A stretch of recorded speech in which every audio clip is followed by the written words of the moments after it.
Arbrit e Jonit, një punim voluminos për 1500 faqesh, është botimi më i ri Pollum Xhufit.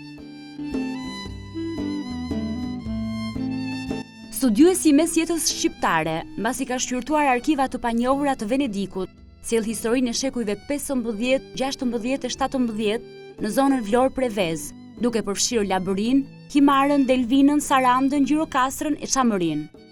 Pollum Xhufi hedh dritë mbi rolin e shqiptarëve të asaj që quhej Shqipëria e poshtme, duke zbardhur fushata ushtarake, betejë e kryengritje shpesh të panjohura, sikundër nuk lë jashtë vëmendjes as lëvizjet demografike, administratën apo zhvillimet kulturore e fetare.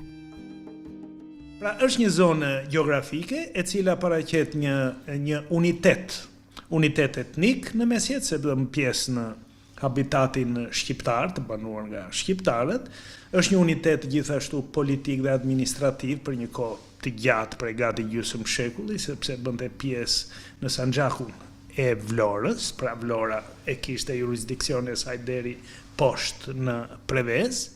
Gjithashtu është një zonë e cila paraqet një unitet ekonomik për gjithë këta shekujt që unë marr në analizë, pra shekujt 15-17. Himara së fundmi është vënë sërish në qendër të përplasjes greko-shqiptare. Etnia banorëve ka dhënë përballë kryeministrin Edi Rama nga Tirana zyrtare dhe ministrinë e jashtme në Athinë. Historiani i mesjetës Pollum Xhufi, mbasi ka kaluar në duar 5000 dokumente, kundërshton deklaratat greke, duke ofruar mbiemra shqiptar të 1500-s që vinë deri në ditët tona në Himar. Dhe kjo del qartë për Himariotët flisnin shqip, këtë e thonin vetë në letrat që i shkruanin Papës së Romës apo carit të Rusisë në shekullin e 18, dhe këtë e thonë pafundësisht të gjitha dokumentat. Unë nuk kam gjetur asnjë dokument venecian, spanjoll, napoletan, austriak apo dhe grek të kësaj kohe që të thotë që Himariotët janë grek, absolutisht jo. Studiuesi thekson se edhe vetë historianët grek tani më e pranojnë Himarën si shqiptare. Për këtë mjafton të lexosh shumë historian kolos të historiografisë greke, të cilët e thonë këtë në shekullin e 19, e thonë në shekullin e 20, për fat të mirë kanë filluar ta thonë dhe tani në shekullin e 21.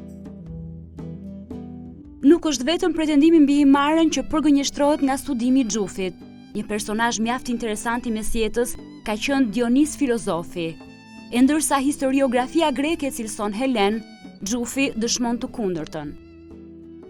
Dionis filozofi, që ishte një peshkop, një prijës i lartë i kishës ortodokse të Paramithisë, organizon një kryengritje anti-osmane në vitin 1611, kryengritje që përfundoi me pushtimin e Janinës dhe dbimin e pushtetit osman prandaj. Përveç peshkopit, shqiptar ishte edhe Sanxhakbeu i Janinës, kundër të cilit luftonte Dionis filozofi.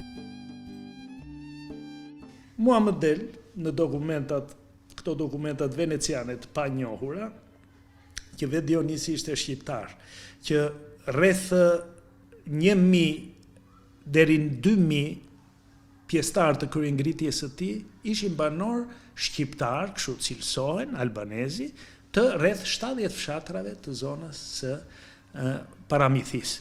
Me thënë drejtën shqiptar del edhe Sanxhakbeu i Janinës, kundër cilit luftonin. Bile Sanxhakbeu i Janinës ishte bashkëpatriot i Dionisit, se ishin nga i njëjti vend, ishin nga Paramithia.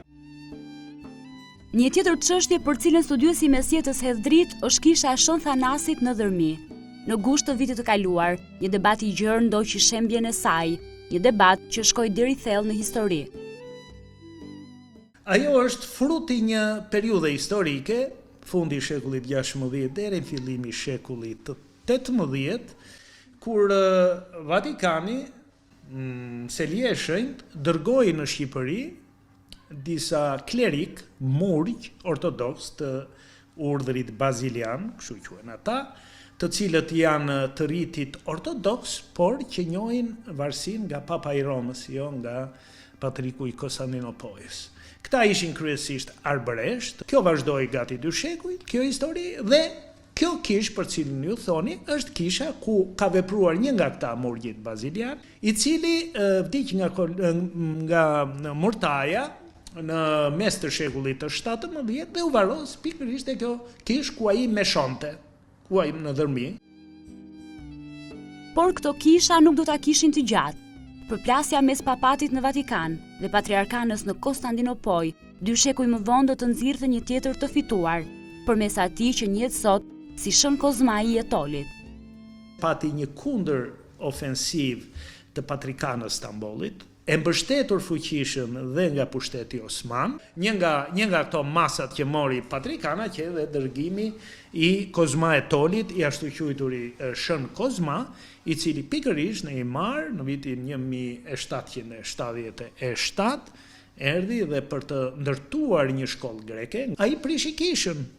Njeriu i fes, pra prishi, hoqi qeramidhet, mbulesat dhe ja vuri shkollës greke. Një vëmendje veçantë në libër i kushtohet rolit të Vlorës. Dokumentet e mesjetës hedhin dritë mbi mëkatet e demokracisë, siç është zhdukja kalas 8 këndore të Vlorës, për të cilën studiuesi ka shumë për të thënë. Kjo kala është ndërtuar nga në kohën e Sulejmanit Madhërisëm, në vitet 1530, dhe thonë që arkitektë ka qenë Sinani, arkitekt Sinani, projektusi i saj, kështu thot të paktën Çelebiu, e veçantë për nga planimetria, ishte 8 këndshë si kala, por dhe kullat i kishte 8 këndshë. Për fat keq ajo ka pasur rënojat deri vonë, janë zbuluar rënojat, por siç ndodh shpesh në këtë Shqipërinë tonë të dashur, mbi këto rënoja u ngrit një pallat dhe ne nuk shohim asnjë meturinë. Studimi i arbrit e jonit është botuar nga Onufri. Është një sintezë e 33 dosjeve voluminoze nga Vatikani, Napoli, Spanja, Raguza, si edhe dokumente osmane e greke, e siç thot Xhufi, një përpjekje për të hedhur syt nga tempujt e historisë që kemi shkatruar.